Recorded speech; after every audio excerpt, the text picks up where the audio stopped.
Hello बच्चों, क्या आप लोग जानते हैं कि हम लोग खाना क्यों खाते हैं? क्या आप लोग जानते हैं कि खाना खाते समय बार बार चबाना क्यों चाहिए? क्या आप लोग जानते हैं कि आपकी बॉडी में प्रोटीन डाइजेस्ट कहां पर होता है? अब कुछ बच्चे कहेंगे कि सर कैसी बातें करते हैं, खाना तो सभी खाते हैं, खाना तो हमारे पेट की डिमांड है, पापी पेट का सवाल है, इसीलिए तो सब कमाते हैं। लेकिन बच्चों, मजाक वाला जवाब नहीं, हमें एक सही और बायोलॉजिकल आंसर चाहिए। तो अगर आप लोगों को इन सवालों के जवाब नहीं पता तो कोई टेंशन नहीं है बेटा, मैं हूं ना, क्योंकि आज मैं आप लोगों के लिए लेकर आया हूं न्यूट्रिशन इन ह्यूमन बीइंग। तो 10th क्लास के सीबीएसई के बच्चों, बड़े ध्यान से इस टॉपिक को पढ़ना और साथ में नोट्स बनाते हुए जरूर चलना, क्योंकि इस टॉपिक से बच्चों एग्जाम में 1 या 2 क्वेश्चन जरूर आएगा। तो डोंट वेस्ट टाइम, चलिए शुरू करते हैं। चलिए बच्चों, शुरू करते हैं न्यूट्रिशन इन ह्यूमन बीइंग्स। तो सबसे पहले हम लोग समझते हैं कि न्यूट्रिशन का मतलब, मीनिंग क्या होता है। तो साधारण सी भाषा में यार, फूड को बॉडी में इंटेक करना और उस फूड को यूटिलाइज करना। किस लिए यूटिलाइज करना? तो एनर्जी के लिए यूटिलाइज करना। भाई सीधी सी बात है, हम लोग खाना क्यों खाते हैं? उस खाने से हमें क्या मिल जाए? थोड़ी बहुत ऊर्जा मिल जाए, एनर्जी मिल जाए। तो अभी मैंने आप लोगों से पूछा था कि हम लोग खाना क्यों खाते हैं, तो इसका सीधा सा जवाब है बच्चों, टू ऑब्टेन एनर्जी, ऊर्जा प्राप्त करने के लिए। अब भाई हम लोग कोई कोई मिल गया मूवी के जादू तो है नहीं। जैसे आप लोगों ने मूवी देखी होगी तो जादू क्या करता था? धूप की तरफ हाथ करता था और धूप से उसको क्या मिल जाती थी? एनर्जी। तो टेंशन खत्म, उसको तो कुछ खाना ही नहीं पड़ता। पर हमारी बॉडी फॉर्मेशन तो ऐसी है नहीं, इवन किसी की भी नहीं है प्लांट को छोड़ के। जितने भी एनिमल्स हैं उनको एनर्जी प्राप्त करने के लिए खाना खाना ही पड़ता है। अच्छा, खाना किस तरह का खाएं? तो भैया ऐसा खाना खाना, हरी हरी सब्जियां खाना, घर की रोटियां खाना, बाहर का जंक फूड, ब्रेड रोल, बाहर की चाउमीन, ये सब चीजों पर ज्यादा ध्यान मत देना। क्योंकि दो चीजें हैं भैया, एक तो बहुत महंगी चीजें होती है और दूसरा महंगी चीज खरीद कर भी कूड़ा ही खाया जा रहा है। इसीलिए ऐसी चीजों से बहुत ज्यादा बचा करो। सिर्फ एक जीभ का स्वाद होता है, लेकिन उसके चक्कर में हमारा लिवर, हमारा पूरा का पूरा जो सिस्टम है, डाइजेस्टिव सिस्टम, वो बेचारा परेशान रहता है। तो उस पर थोड़ा सा तरस खाओ और अच्छा अच्छा खाना खाओ, सस्ता पड़ेगा और ज्यादा आपको उससे ऊर्जा मिलेगी। हाँ, बस टेस्ट के बारे में थोड़ा सा कॉम्प्रोमाइज करना पड़ेगा, टेस्ट ज्यादा ना सोचे। तो न्यूट्रिशन माने फूड को बॉडी में इंटेक कर लो और उससे एनर्जी ले लो, यही न्यूट्रिशन है। ह्यूमन बींग्स बच्चों कौन सा मोड ऑफ न्यूट्रिशन फॉलो करते हैं? तो 2 मोड ऑफ न्यूट्रिशन होते हैं, एक ऑटोट्रोफिक जो कि प्लांट के लिए है और एक होता है हेट्रोट्रोफिक जो कि एनिमल्स के लिए है। तो ह्यूमन बींग्स अडॉप्ट करते हैं heterotrophic mode of nutrition. Heterotrophic माने जिसमें एक ऑर्गेनिज्म खुद खाना नहीं बनाता बल्कि दूसरे पेड़ पौधों से या दूसरे जानवरों को मारकर उनसे खाना ले लेता है।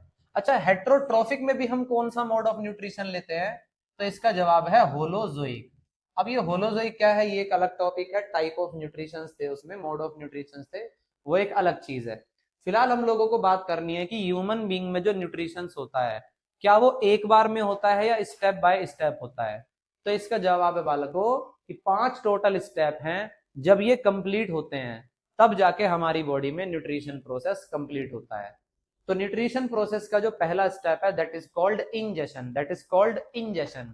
What is ingestion? इंजेशन का सीधा सा मतलब है खाने को उठाओ और माउथ में ले जाके पटक दो, खत्म ingestion. Taking of food into the mouth is called ingestion. दूसरा होता है digestion. What is digestion?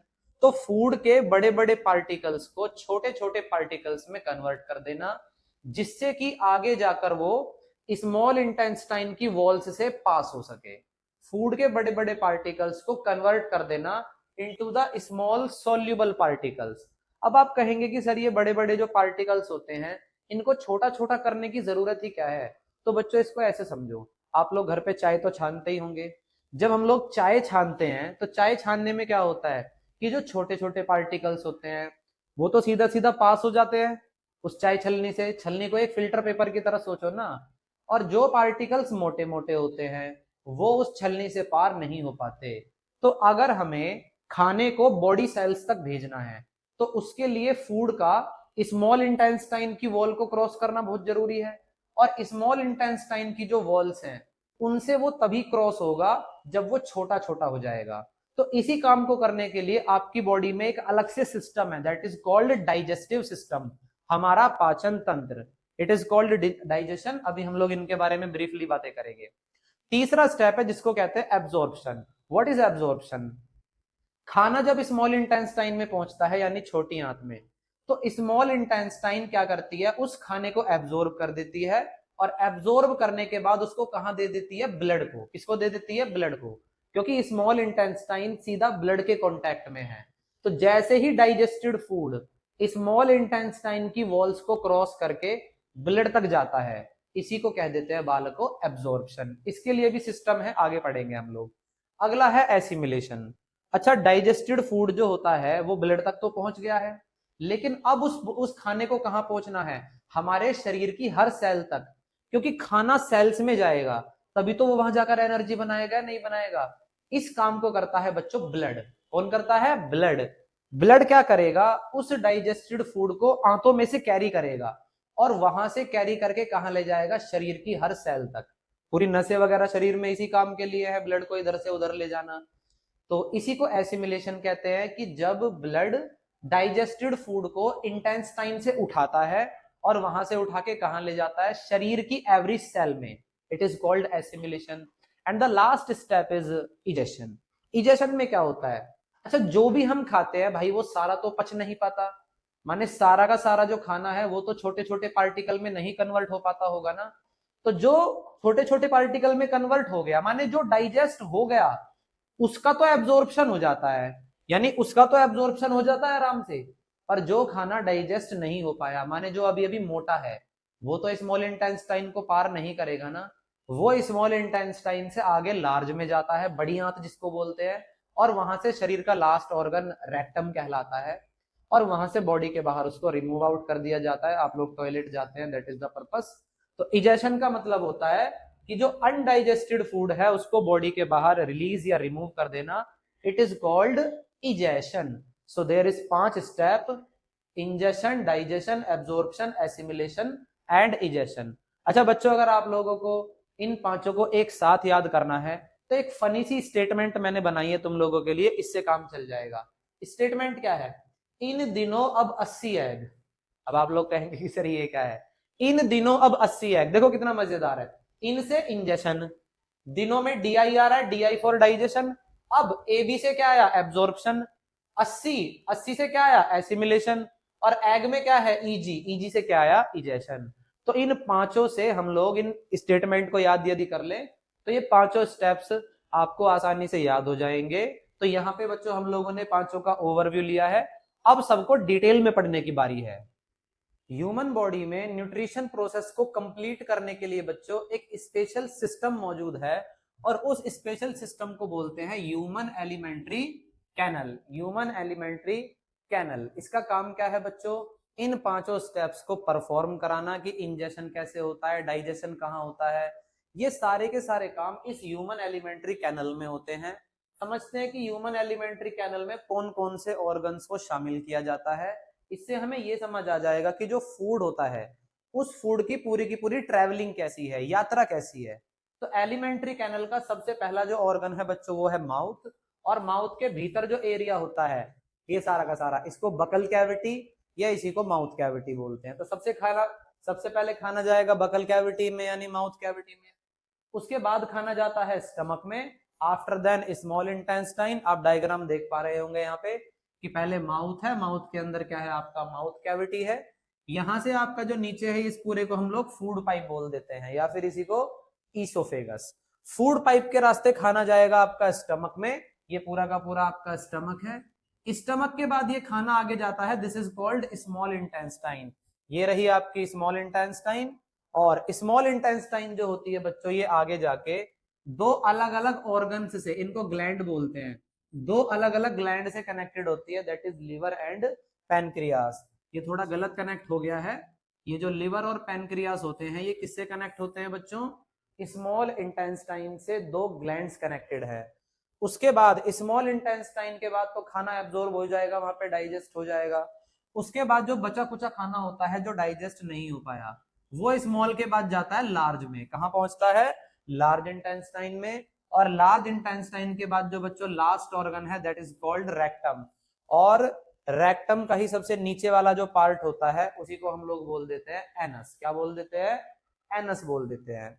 So these are the organs of human alimentary canal. अच्छा, इन सबको भी याद अगर करना हो तो इसके लिए भी एक छोटी सी फनी सी स्टेटमेंट है। क्या है? मेरे भाई और सिस्टर शादी से लेट रात आए। ये भी एक बढ़िया स्टेटमेंट मिल गई है, देखो इसको ध्यान से। मेरे में एम आया, एम माने माउथ या एम माने माउथ कैविटी, आप कुछ भी सोच लो। भाई में बी आया, बी फॉर क्या होता है बच्चों इसमें? Buccal cavity. और फिर आगे बढ़ते हैं, सिस्टर में एस आया, एस से शुरू हो जाता है स्टमक। फिर आया शादी, शादी में क्या आया? Small intestine. से को हटाओ, आगे लेट में बात करो। एल आया, एल फॉर लार्ज इंटेस्टाइन। रात में आर आया, आर फॉर रेक्टम। और आई में ए आया, ए फॉर एनस। हालांकि थोड़े से जुगाड़ ही होते हैं, एग्जैक्ट तो कई बार सेट नहीं बैठ पाता, पर आप लोग यदि इन स्टेटमेंट्स को याद कर लोगे, इन चीजों को याद कर लोगे, तो कई बार आपको दिक्कतें खत्म हो जाती हैं, याद करने में आसानी रहेगी। तो अब हम बात करेंगे कि जो पांचों स्टेप्स हैं, इंजेशन कैसे होता है, डाइजेशन कैसे होता है, वगैरह वगैरह। एलिमेंट्री कैनल का सबसे पहला जो ऑर्गन है बच्चों, उसको हम लोग माउथ कहते हैं। और माउथ का जो अंदर वाला सारा हिस्सा है, इसी को बकल कैविटी भी कह दिया जाता है। जैसे ही आपने खाने को उठाया और माउथ में क्या करा? पुट किया, इनटेक किया, समझ लो इंजेशन खत्म हो गया।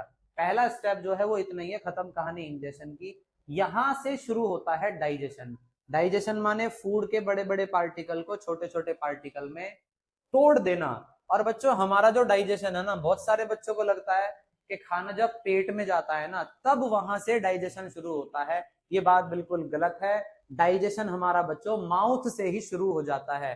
कैसे शुरू होता है, बात कर लेते हैं। आपके माउथ में बच्चों तीन अलग अलग चीजें हैं जो खाने को अलग अलग तरीके से पचाने में मदद कर रही हैं। पहले है आपके टीथ, दूसरा है एक सलाइवरी ग्लैंड। टोटल आपके माउथ में तीन इधर और तीन इधर, टोटल 6 सलाइवरी ग्लैंड होती हैं जो खाने को पचाने का काम करती हैं। कैसे, अभी समझ लेते हैं। और तीसरी चीज है बच्चों आपके पास टंग, जीभ होती है। अच्छा, टीथ का काम क्या है? तो टीथ का सीधा सा काम है च्यूइंग द फूड, खाने को चबाना, चबा चबा के तोड़ तोड़ के छोटे छोटे पार्ट्स में डिवाइड कर देना। और ये एक तरह का कहलाता है बच्चों फिजिकल डाइजेशन। ऐसे समझ लो डाइजेशन दो तरह से हो रहा है आपकी बॉडी में। एक फिजिकली, फिजिकली माने ऐसे समझ लो फोर्सफुली, बल लगा के, तो बल लगाने का काम तो दांतों का ही है। और एक होता है केमिकल डाइजेशन। केमिकल डाइजेशन के लिए आपके शरीर में क्या है? बहुत सारे एंजाइम्स हैं, वो काम आगे आएगा। तो दांतों का काम है खाने को फिजिकली डाइजेस्ट कर देना। कई बार हम लोग कहते हैं बच्चों, या आप लोगों ने बड़े बुजुर्गों से भी सुना होगा या डॉक्टर्स से भी सुना होगा, कि खाने को बार बार चबाना चाहिए। कुछ लोग तो आयुर्वेद में यहां तक कहते हैं कि एक निवाले को 32 बार चबाना चाहिए। अच्छा, 32 बार चबाने से होगा क्या? जितना ज्यादा आप चबाओगे खाना, उतना क्या हो जाएगा? पहले से ही पतला हो जाएगा। और जितना वो ब्रेक हो जाएगा माउथ में ही, तो जब वो पेट में जाएगा ना, तो पेट के भीतर जो एंजाइम्स हैं उनको उतना कम एफर्ट करना पड़ेगा, यानी उन बेचारों की मजदूरी थोड़ी सी कम हो जाएगी। लेकिन जैसा हमारा लाइफ स्टाइल है, जैसी हमारी आदतें हैं आजकल की, आप लोग जानते ही हो कि बच्चे या लोग कितनी जल्दी जल्दी खाते हैं। सीधा उठाया, माउथ में रखा, एक दो बार चबाया और सीधा चला गया पेट में, इतनी जल्दी में रहते हैं। लेकिन कहा जाता है कि खाने को बहुत ज्यादा बार चबाना चाहिए, इससे डाइजेशन आपका बढ़िया रहता है। पेट के भीतर एंजाइम्स जो होते हैं उनकी मेहनत कम हो जाती है।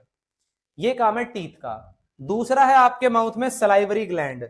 ये आपको यहाँ पे तीन अलग अलग नजर आ रही होंगी सलाइवरी ग्लैंड, तीन इधर होती है, तीन इधर होती है। सलाइवरी ग्लैंड से एक लिक्विड रिलीज होता है बच्चों, उस लिक्विड को बोल देते हैं सलाइवा। हिंदी में इसको लार बोलते हैं। देखा ना, लार निकलना शुरू हो जाती है। कहीं कोई चटपटी चीज देख ली, टिक्की गोलगप्पे ये सब देख लिए, तो तुरंत ही लार निकलना अपने आप ही शुरू हो जाती, कहती है लिया लिया लिया खाना है हमें।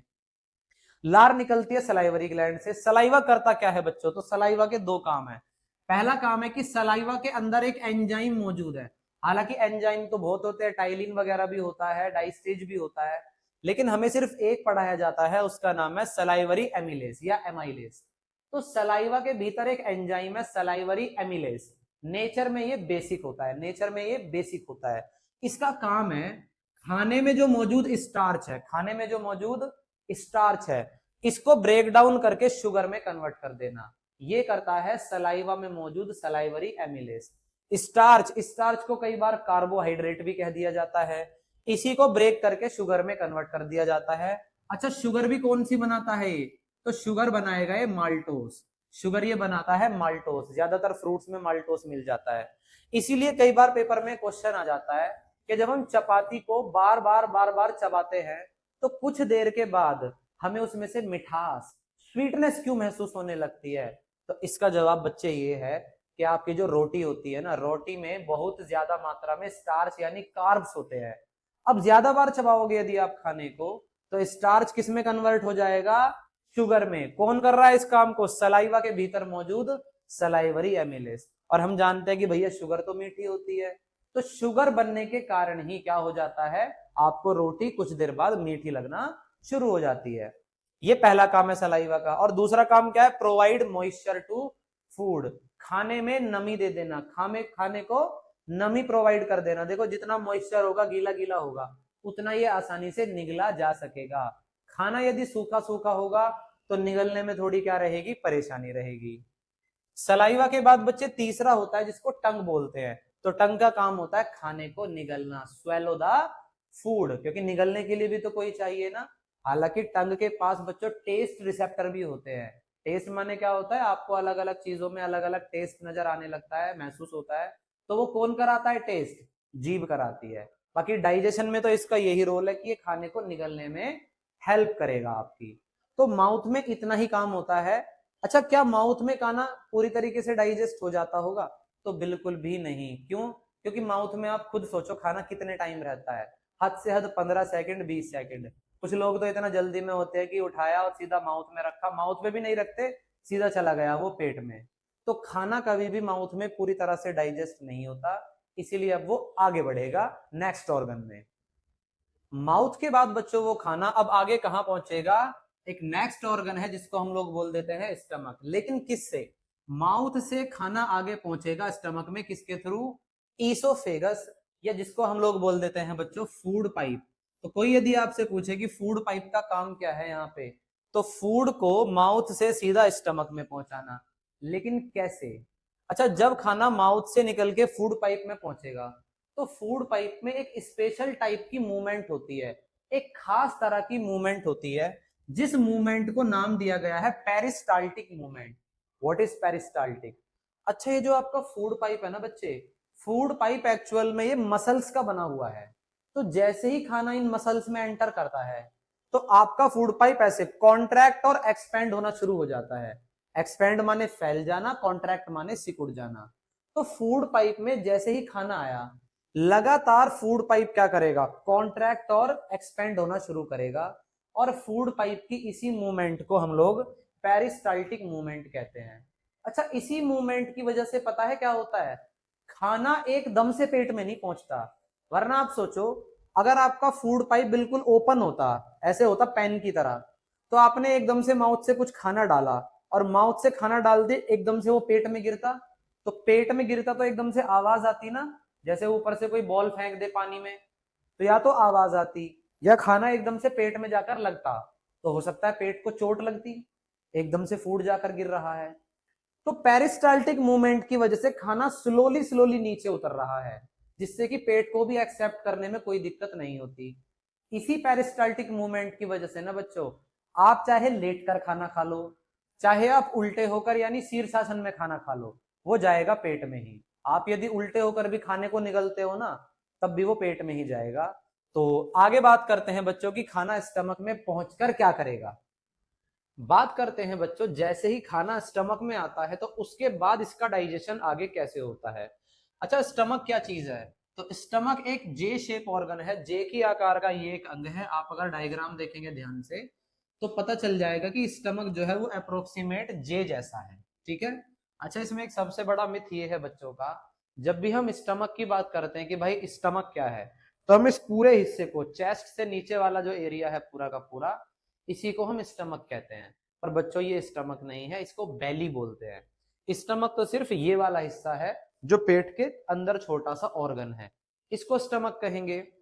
स्टमक में खाना लगभग 3 से 4 घंटे रहता है मैक्सिमम। अब स्टमक के भीतर क्या है? स्टमक के भीतर बच्चों कुछ गैस्ट्रिक ग्लैंड होती हैं। स्टमक के भीतर कुछ ग्लैंड्स होती हैं जिनको गैस्ट्रिक ग्लैंड कहा जाता है। और ये जो गैस्ट्रिक ग्लैंड होती हैं, ये कुछ एंजाइम्स रिलीज करती हैं। जब भी मैं एंजाइम वर्ड बोलूं, समझ लेना कि ये खाने में किसी ना किसी चीज को पचाने का काम कर रहा है। तो जो गैस्ट्रिक ग्लैंड होती है बच्चे आपके पेट में, वो प्रोड्यूस करती हैं कुछ एंजाइम्स, और उन्हीं एंजाइम्स को गैस्ट्रिक जूस कहा जाता है। स्टमक में 3 अलग अलग तरह के एंजाइम्स मौजूद हैं, जूसेस मौजूद है, जिनमें सबसे पहला है पेप्सिन। सबसे पहला है बच्चे पेप्सिन एंजाइम। पेप्सिन एंजाइम का काम क्या है? खाने में जितना भी प्रोटीन है उस प्रोटीन को डाइजेस्ट करना। अच्छा, डाइजेस्ट करने के बाद ये इसको क्या बना देता होगा? तो प्रोटीन को डाइजेस्ट करके पहले तो ये पेप्टाइड में कन्वर्ट करता है और उसके बाद इसको किस में कन्वर्ट करता है? अमीनो एसिड्स में। तो खाने में जितना भी प्रोटीन है वो पेप्सिन क्या करेगा? हमेशा डाइजेस्ट करेगा और पेप्सिन को पहले ये पेप्टाइड बनाएगा, देन ये उसको अमीनो एसिड बनाएगा। कभी भी अगर एग्जाम में एमसीक्यू में आ जाए कि प्रोटीन डाइजेस्ट होकर क्या बनता है, तो ऑप्शन में पेप्टाइड है तो पेप्टाइड लगाना, अमीनो है तो अमीनो एसिड लगाना, दोनों एक ही चीजें हैं। दूसरा जो है बच्चों वो है HCl, हाइड्रोक्लोरिक एसिड। जी हाँ, कई बच्चे सरप्राइज रहेंगे कि भैया क्या हमारे पेट में एसिड मौजूद है? एसिड तो इतनी खतरनाक चीज होती है कि स्किन पर गिर जाए तो स्किन को जला दे। तो बच्चों ये बात बिल्कुल सच है कि हमारे पेट में एसिड मौजूद होता है और ये एसिड लगभग उतना ही खतरनाक एसिड है जितना आप बाहर आसपास देखते हो, बैटरीज वगैरह में एसिड होता है, अलग अलग पर्पज से हम एसिड यूज करते हैं, तो ये एसिड भी उतना ही स्ट्रॉन्ग है। पहले समझ लेते हैं कि HCl आपका काम क्या कर रहा है पेट में। तो इसके 2-3 काम है बच्चों। पहला, provide acidic medium to activate pepsin. अच्छा, ये जो पेप्सिन है ना, इसको एक्टिवेट होने के लिए पूरा का पूरा एसिडिक एनवायरनमेंट चाहिए, पूरा का पूरा एसिड एसिड चाहिए इसको चारों तरफ। तो पहला काम है HCl का पेप्सिन को एक्टिवेट करना। बिना HCl के पेप्सिन एक्टिवेट होगा ही नहीं। दूसरा इसका काम क्या है? To kill germs. खाने के साथ यदि पेट में कुछ जर्म्स वगैरह, जैसे बाहर आप खाते रहते हो, अगर उसमें कुछ जर्म्स वगैरह चले गए हैं तो जितना HCl कर पाता है उन सभी जर्म्स को मारने का काम करता है, जिससे कि वो आगे जो आपका रास्ता है, कैनल है, उस कैनल में वो आगे ना जा पाए। तो जर्म्स को किल करने का काम करता है। इस HCl के 2 काम है। अच्छा, इसका कई बार कुछ नुकसान भी हो जाता है हमें। नुकसान ये है कि यदि एसिड बॉडी में या पेट में ज्यादा रिलीज होना शुरू हो जाए, जो कि कई बार बाहर का खाना खाने से या ज्यादा कोलेस्ट्रॉल का खाना खाने से हो जाता है, ज्यादा एसिड यदि आ जाता है बच्चों पेट में, तो उसी को हम लोग एसिडिटी बोल देते हैं। एसिडिटी ज्यादा एसिड प्रोड्यूस होने के कारण यहाँ पे हो रही है। दूसरी बात, एसिडिटी यदि परमानेंट रहे या फिर थोड़ा सा मामला और ज्यादा बढ़ जाए, रुके ना, तो वही आगे जाके क्या बन जाती है? अल्सर्स। अल्सर आप लोगों ने सुना होगा, कई बार माउथ में हमारे छाले हो जाते हैं। तो पेट में यदि छाले हो जाते हैं तो उसी को बोलते हैं पेप्टिक अल्सर। पेट में अलग अलग जगह छाले हो जाते हैं, जैसे आपके माउथ में हो जाते हैं। छाले पेट में भी हो सकते हैं, कई बार छाले फूड पाइप में भी हो जाते हैं। तो पेट में छाले हमेशा एसिड के कारण होंगे और उसको आप लोग बोल देते हो कि ये तो पेप्टिक अल्सर है। तीसरी बात चीज बच्चों क्या है? यहाँ पे म्यूकस बोलते हैं उसको। आप लोग कहोगे कि HCl तो इतना स्ट्रॉन्ग है, तो ये तो हमारे पेट में रहकर हमारे पेट को नुकसान नहीं पहुंचाएगा। तो नुकसान से बचाने के लिए ही यहाँ पर क्या मौजूद है बच्चे? म्यूकस मौजूद है। अच्छा, ये म्यूकस क्या है? म्यूकस बिल्कुल वही चीज है जो आपकी नोज से निकलता है। कोल्ड होता है, जुकाम हो जाता है तो नाक से देखा है ना, जेल जैसा निकल जाता है, लिक्विड जैसा निकलता है। हालांकि ये म्यूकस जो है ये फालतू नहीं है नाक में, नाक के अंदर भी इसका मॉइस्चर वगैरह प्रोवाइड कराने का काम होता है। तो जो म्यूकस आपकी नोज में होता है, सेम वही चिपचिपा म्यूकस कहाँ होता है? स्टमक की इनर वॉल्स में। ये जो इनर लेयर है पूरी की पूरी, यहाँ म्यूकस ही म्यूकस होता है। म्यूकस का डाइजेशन में कोई रोल नहीं है इसका, there is no role in the digestion. बस इसका एक ही काम है कि आपका जो स्टमक है ना, वो HCl से क्या रहे? सेफ रहे, HCl से बचा रहे। ये काम होता है बच्चों आपके म्यूकस का। तो ये 3 ग्लैंड मौजूद है। एक चीज और समझो बच्चों, ये जो स्टमक की एंट्री है ना, जहां से खाना फूड पाइप से स्टमक में एंटर करेगा, यहां पर एक्चुअल में कुछ मसल्स होती हैं, यहां पर एक्चुअल में कुछ मसल्स होती हैं जो खाने की एंट्री को रेगुलेट करेंगी। उन मसल्स को बोलते हैं स्फिंक्टर मसल्स। SPHINCTER,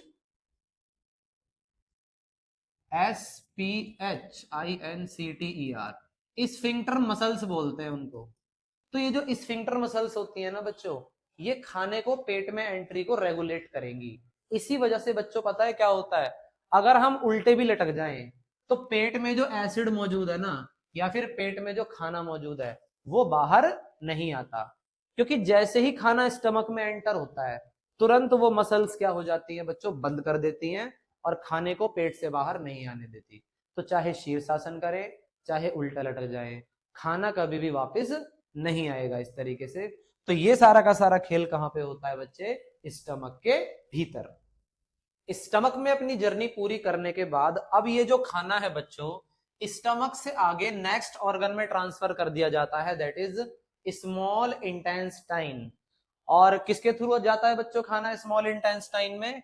तो स्टमक और स्मॉल इंटेस्टाइन के बीच में भी कुछ मसल्स होती हैं, जिसको हम लोग स्फिंक्टर मसल्स बोलते हैं। ये स्फिंक्टर मसल्स बच्चों वही हैं जो कहां पर मौजूद थी? आपके स्टमक की एंट्री पे।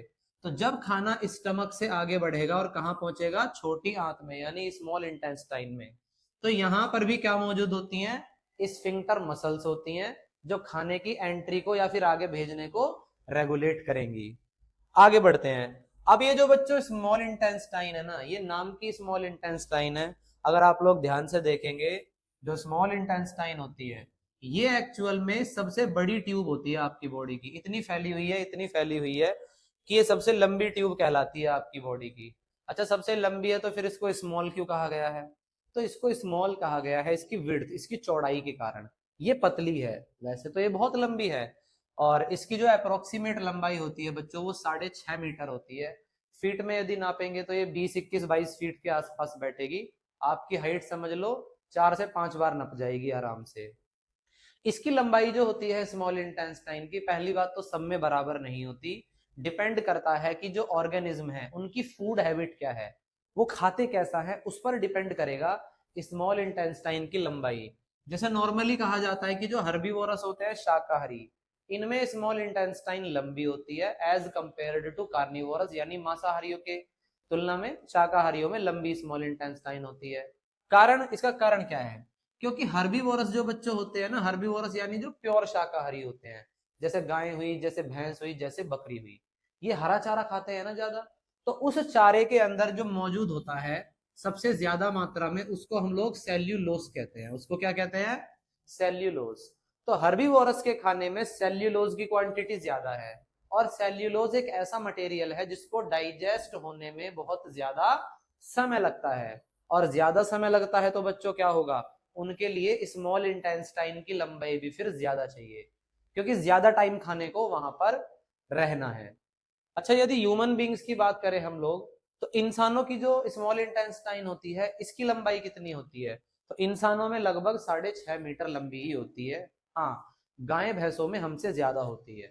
इससे हमें बच्चों एक बात और पता चलती है कि जो नेचर है, जो प्रकृति है, नेचर ने हमें बाय डिफॉल्ट कैसा बनाया है? हर्बीवोरस ही बनाया है। क्योंकि हमारी जो लंबाई है वो एज कंपेयर्ड टू कार्निवोरस ज्यादा ही होती है। कार्निवोरस जैसे यदि हम कंपेयर करें, शेर से कंपेयर करें अपने आप को, चीते से कंपेयर करें, तो वो तो प्योर कार्निवोरस होते हैं। हमारी स्मॉल इंटेस्टाइन उनसे ज्यादा ही मिलेगी। यानी नेचुरली हम लोग क्या है? हर्बीवोरस में आते हैं। बाद में अडॉप्ट कर लिया है वो एक अलग चीज है। स्मॉल इंटेस्टाइन में आते हैं हम लोग। अच्छा, स्मॉल इंटेस्टाइन के अंदर भी बहुत सारे एंजाइम्स होते हैं जो फूड को डाइजेस्ट करने में हेल्प करते हैं। बाकी बहुत सारे एंजाइम स्मॉल इंटेस्टाइन उधार ले लेता है। उधार किन से लेता है बच्चों? दो चीजों से उधार लेता है। एक तो ये है आपका लिवर, ये है आपका लिवर, और ये आपको एक ग्रीन कलर का नजर आ रहा है छोटा सा ऑर्गन, इसी को बोलते हैं बच्चों, क्या बोलते हैं इसको? सॉरी, ये तो गॉल ब्लेडर है, इसमें पेनक्रियास रहा होगा। पेनक्रियास ये रहा पीछे। तो दो चीजें होती हैं जहां से क्या होता है? स्मॉल इंटेस्टाइन अपने एंजाइम्स लेती है। एक लेती है किससे वाला? लिवर से। एक कहां से लेती है? लिवर से। आगे चले जी, ये रहा स्मॉल इंटेस्टाइन। एक तो लिवर से कुछ एंजाइम लेगी और दूसरा वो एंजाइम लेती है पेनक्रियास से। लिवर की बात करते हैं। लिवर बच्चों एक तरह का ऐसा ऑर्गन है जो बॉडी में चेक पोस्ट का काम करता है। चेक पोस्ट माने जानते हो ना, कि कोई भी खाना यदि आता है ना बॉडी में, लिवर उसको चेक करता है, और यदि वो ज्यादा हार्मफुल होता है तो फिर उसको वो डिटॉक्सिफाई करने का भी काम करता है। डिटॉक्सिफाई का मतलब ही होता है एक तरीके से साफ करने का काम करता है। इसीलिए आप लोगों ने एक चीज देखी होगी कि जो लोग बहुत ज्यादा गंदा खाना खाते हैं, बाहर का खाना खाते हैं, एंड मोस्टली जो अल्कोहलिक होते हैं लोग, सबसे पहले उन लोगों का लिवर खराब होता है। लिवर सबसे जल्दी डैमेज होता है उन लोगों का। जो लोग जंक फूड खाते हैं उनको साफ साफ देखा भी होगा, डॉक्टर कह देता है कि भैया फैटी लिवर है या लिवर डैमेज होता जा रहा है। कारण क्योंकि आप ऐसा खाना खा रहे हो जो लिवर पर बहुत ज्यादा प्रेशर डाल रहा है। लिवर को कह रहा है कि भैया तू बहुत काम कर, बहुत काम कर। अब लिवर से इतनी मजदूरी कराओगे तो बेचारा कमजोर तो हो ही जाएगा। चेक पोस्ट है दूसरा। ये आपका जो पूरा एलिमेंट्री कैनल है, माने जो डाइजेस्टिव सिस्टम है, इसका सबसे बड़ा ऑर्गन है लिवर। तो कभी भी सबसे बड़े ऑर्गन की बात आए डाइजेस्टिव सिस्टम में, आप लोग लिवर ध्यान रखेंगे। लिवर के भीतर बच्चों एक एंजाइम मौजूद है जिसको बाइल जूस बोलते हैं। एक्चुअल हालांकि एक्चुअली ये एंजाइम नहीं होता, क्योंकि कंप्लीटली डाइजेस्ट ये नहीं करता। तो एक यहाँ पर एंजाइम होता है जिसको बाइल जूस कहते हैं। बाइल जूस के दो काम होते हैं। पहला, मेक फूड बेसिक, या आप इसी को कह दो लेस एसिडिक। याद रखना है कि जब खाना स्टमक से स्मॉल इंटेस्टाइन में आता है, तो स्टमक में तो HCl था, हाइड्रोक्लोरिक एसिड, तो उसने खाने को क्या बना दिया था, एसिडिक बना दिया था ना। तो जब खाना कहां पहुंचता है, आंतों में, छोटी आंत में, तो वो खाना होता है उस समय एसिडिक। और याद रखने वाली बात यह है कि स्मॉल इंटेस्टाइन जो होती है वो एसिडिक फूड को टॉलरेट नहीं कर पाती, माने झेल नहीं पाती, बर्दाश्त नहीं कर सकती वो एसिडिक खाना। इसीलिए खाने की एसिडिटी खत्म होना या कम होना बहुत जरूरी होता है। तो बाइल जूस क्या करता है बच्चों, खाने को लेस एसिडिक बनाएगा, माने उसको एसिडिक से बेसिक की तरफ ले जाएगा। दूसरा इसका काम होता है फैट को इमल्सिफाई करना। खाने में जितना भी फैट मौजूद है उसका इमल्सिफिकेशन करना। अब ये इमल्सिफिकेशन क्या होता है, तो इमल्सिफिकेशन का मतलब है कि फैट के जो बड़े बड़े ग्लोब्यूल्स है या पार्टिकल है उनको तोड़ के छोटे छोटे पार्टिकल में कन्वर्ट कर देना।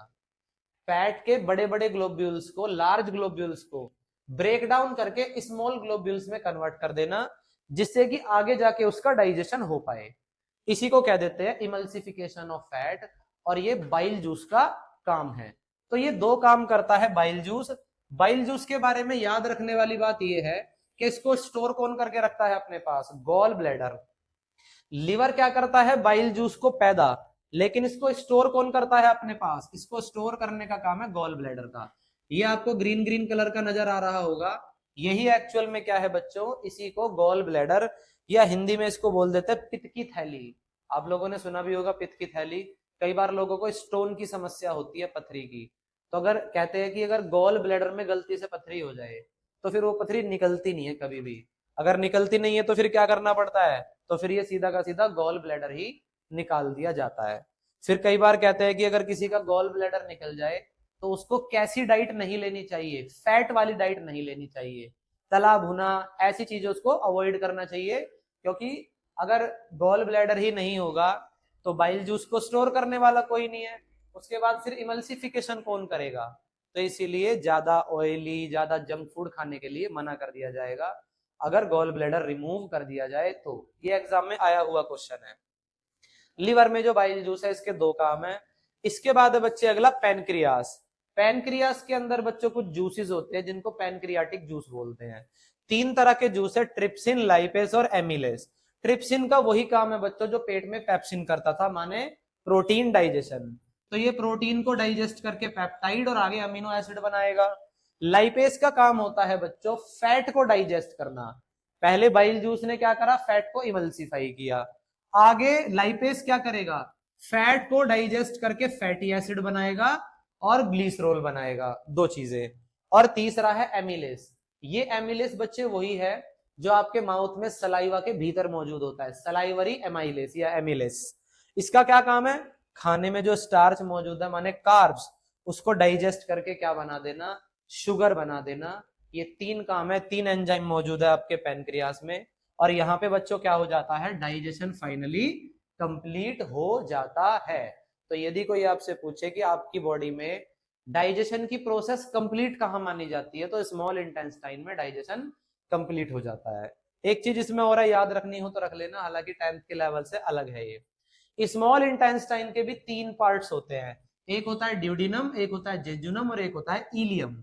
आप अगर इसको ध्यान से देखेंगे तो ये ऊपर वाला जो है शुरुआती हिस्सा ड्यूडिनम है, उसके आगे जो कुछ हिस्सा है वो जेजुनम में आ जाएगा, और जो लास्ट वाला पोर्शन है वो इलियम में आ जाएगा। अच्छा, इन तीनों पोर्शंस के काम क्या होते हैं, तो इनका काम होता है अलग अलग न्यूट्रिशंस को एब्जॉर्ब करना। जैसे फैट और प्रोटीन कहाँ एब्जॉर्ब होता होगा, ड्यूडिनम में। विटामिन्स और मिनरल्स कहाँ एब्जॉर्ब होते होंगे? तो बीच वाले पोर्शन जेजुनम में। और इलियम मेनली डिजाइन होता है B12 को एब्जॉर्ब करने के लिए। तो B12 जो होता है विटामिन B12 वो कहां पर एब्जॉर्ब होता है? आपका इलियम में। और यहाँ पे बच्चों डाइजेशन प्रोसेस समाप्त होती है। डाइजेशन प्रोसेस कंप्लीट होने के बाद जो चौथा स्टेप होता है बच्चे, उसको हम लोग बोल देते हैं एब्जॉर्प्शन। एब्जॉर्प्शन नाम से ही समझ आ रहा होगा आप लोगों को कि एब्जॉर्प्शन का मतलब होता है सोख लेना। सबसे पहली बात, एब्जॉर्प्शन होता कहां पर है? तो ये होता है आपका स्मॉल इंटेस्टाइन में, यानी छोटी आंत में। आप लोग डायग्राम में पहले भी देख पा रहे होंगे। एब्जॉर्प्शन का मतलब क्या होता है? तो एब्जॉर्प्शन का सीधा सा मतलब होता है कि जो खाना है जब वो स्मॉल इंटेस्टाइन की वॉल्स को क्रॉस करे और ब्लड कैपिलरीज या ब्लड तक पहुंच जाए, इसी को एब्जॉर्प्शन बोलते हैं। जितना भी आप खाना खाते हो उनमें देखो कुछ न्यूट्रिशंस ऐसे होते हैं जैसे फैट, प्रोटीन और कार्बोहाइड्रेट्स। ये सब तो पहले क्या होते हैं बॉडी में? डाइजेस्ट, माने पहले इनका क्या होगा? डाइजेशन। और उसके बाद स्मॉल इंटेस्टाइन में क्या होगा? इन सब का एब्जॉर्प्शन।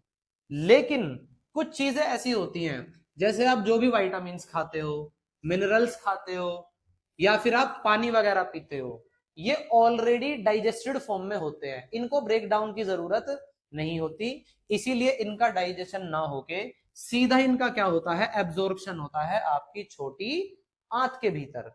अब क्वेश्चन ये है कि छोटी आंत किस तरीके से खाने को डाइजेस्ट करने में मदद करती है, क्या है उसके भीतर ऐसा? तो स्मॉल इंटेस्टाइन के भीतर खाने को डाइजेस्ट करने के लिए क्या मौजूद होते हैं? उनको कहते हैं विलाय, या विली आप उनको बोल दो। अब ये विलाय क्या होते हैं बच्चों? तो विलाय होते हैं फिंगर लाइक स्ट्रक्चर या फिंगर लाइक प्रोजेक्शन। देखो इस डायग्राम में स्मॉल इंटेस्टाइन अंदर से ऐसी होती है, और इन फिंगर लाइक स्ट्रक्चर्स को ही हम लोगों ने क्या नाम दिया है? विलाय नाम दिया है। आप यदि ध्यान से देखेंगे तो विलाय को आगे जाके और थोड़ा सा डिटेल में समझाया गया है। मान लो ये विलाय है और इसके आसपास क्या है? फूड पार्टिकल्स है, डाइजेस्टेड फूड है। तो विलाय के अंदर क्या है? ब्लड कैपिलरीज मौजूद है, यानी विलाय सीधा कैपिलरीज से कनेक्टेड है। तो विलाय क्या करेंगी? खाने को एब्जॉर्ब करेंगी और सीधा वो जो फूड है वो ब्लड कैपिलरीज में एंटर हो जाएगा, यानी ब्लड तक पहुंच जाएगा। तो ये काम होता है विलाय का। अच्छा, विलाय होने से फायदा क्या है?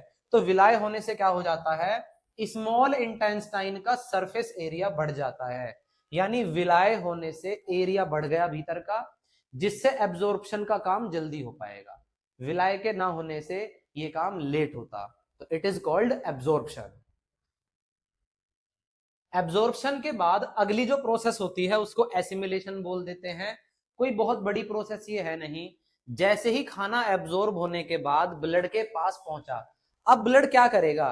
ब्लड एक ही काम करेगा, उस डाइजेस्टेड फूड को कैरी करेगा स्मॉल इंटेस्टाइन से और बॉडी की हर सेल तक भेजेगा। क्योंकि खाने को तो शरीर की हर सेल तक जाना है ना, क्योंकि हर सेल को क्या चाहिए? एनर्जी। तो एनर्जी बिना खाने के तो आ नहीं सकती। तो फूड को हर सेल्स तक पहुंचाने का जो ठेका है, जो जिम्मेदारी है, वो आपकी ब्लड की है, और इसी को एसिमिलेशन बोल देते हैं। And the last step is egestion. Egestion माने जो भी आप खाना खाते हो वो सारा का सारा तो एब्जॉर्ब नहीं हो पाता, क्योंकि सारा डाइजेस्ट नहीं हो पाता। खाने में बहुत बड़ी मात्रा ऐसी होती है जो डाइजेस्ट नहीं हो पाती, दैट इज अनडाइजेस्टेड फूड। अब उसका क्या होगा? वो जो अनडाइजेस्टेड फूड है ना बच्चों, वो स्मॉल इंटेस्टाइन से आगे गुजरेगा और अब एंटर करेगा लार्ज में, बड़ी आंत में। बड़ी आंत में जैसे ही खाना आएगा, बड़ी आंत क्या करेगी? खाने में जितना भी पानी था उसको एब्जॉर्ब कर लेगी, या एटलीस्ट जितना जरूरी है उतना तो एब्जॉर्ब करेगी ही करेगी। तो कोई यदि आपसे पूछे कि पानी का एब्जॉर्प्शन कहाँ होता है, तो आप बताएंगे छोटी आंत में नहीं होता जी, ये काम बड़ी आंत में होता है, लार्ज में। बाकी सब काम छोटी में हो रहा है, सिर्फ पानी का एब्जॉर्प्शन हो रहा है आपकी लार्ज इंटेस्टाइन में। तो जैसे ही पानी एब्जॉर्ब हुआ लार्ज में, अब वो जो अनडाइजेस्टेड फूड था वो किस फॉर्म में आ जाएगा? सेमी सॉलिड पेस्ट की फॉर्म में आ जाएगा। अच्छा, ये जो लार्ज इंटेस्टाइन होती है इसके भी तीन हिस्से होते हैं। इसको कहते हैं असेंडिंग कोलोन, इसको ट्रांसवर्स कोलोन, और इसको बोलते हैं डिसेंडिंग कोलोन। तो पूरा लार्ज इंटेस्टाइन से गुजरने के बाद अब ये जो फूड है ये एलिमेंट्री कैनल का जो लास्ट ऑर्गन है दैट इज रेक्टम, रेक्टम में एंटर करता है। और रेक्टम का जो सबसे निचला हिस्सा होता है उसको एनस बोलते हैं। तो रेक्टम से एनस के थ्रू ये जो अनडाइजेस्टेड फूड है बॉडी के बाहर रिलीज कर दिया जाएगा। और एनस में भी ना बच्चों क्या होता है, स्फिंक्टर मसल्स होती हैं, क्योंकि उसको वो कंट्रोल करेंगी ना, अंदर रखेंगी खाने को, जब हम वॉशरूम जाएंगे तभी तो एग्जिट कर पाएंगे। तो यहाँ पर भी क्या होती है, स्फिंक्टर मसल्स होती हैं, उनका नाम रखा गया है anal sphincter muscle, anal sphincter muscle. तो यहाँ पे बच्चे क्या हो गया है, आपका इजेशन प्रोसेस खत्म हो गया है। एक चीज और है यहाँ पे, अपेंडिक्स, जो स्मॉल आपकी जो लार्ज इंटेस्टाइन होती है ना, इसी के साइड में एक छोटी सी आउटग्रोथ होती है, एक छोटा सा ऑर्गन है, उसी को अपेंडिक्स बोलते हैं। हालांकि इसका न्यूट्रिशन में कोई रोल नहीं है। ये एक ऐसा अंग है बच्चों आपके शरीर का जो एक तरीके से अनयूज्ड है। क्या है ये, अनयूज्ड, इसका कोई यूज नहीं होता। हाँ, कई बार ये आपको दिक्कत में जरूर डाल देता है। कैसे, अगर इस अपेंडिक्स में थोड़ा बहुत खाना एंटर कर जाए तो फिर ये बहुत दर्द करने लगता है, ये बहुत दर्द करने लगता है। और उस केस में डॉक्टर्स क्या करते हैं, ऑपरेशन करते हैं। अपेंडिसाइटिस बोलते हैं मेरे ख्याल से इस बीमारी को। एक मूवी भी आई थी इसके ऊपर 2018 में, अंकुर अरोरा करके था, अंकुर अरोरा, तो उसको यही बीमारी थी, उसमें फिर उसका डॉक्टर की लापरवाही से मृत्यु हो जाती है उसकी। तो इंटरेस्टिंग मूवी है, रियल केस है मेरे ख्याल से वो। तो कभी इसमें खाना चला जाए अपेंडिक्स में तो ये बहुत दर्द करने लगता है। फिर डॉक्टर क्या करते हैं, इसको कट कर देते हैं सर्जरी के थ्रू, क्योंकि वैसे भी इसका कोई काम था नहीं। वैसे कई बार ऐसा भी होता है कि कोई इंसान कोई दूसरी सर्जरी करवा रहा हो पेट से रिलेटेड, तो कई बार इस अपेंडिक्स को वैसे भी निकलवा दिया जाता है, क्योंकि इसका कोई रोल तो होता है नहीं। तो यहाँ पे बच्चों हमने न्यूट्रिशन इन ह्यूमन बीइंग को कंप्लीट कर लिया है। उम्मीद है आप लोगों को ये पूरा टॉपिक समझ आया है। तो इसी के साथ बच्चों नमस्ते चाहूंगा, मिलते हैं अगले वीडियो में अगले टॉपिक के साथ। जय हिंद।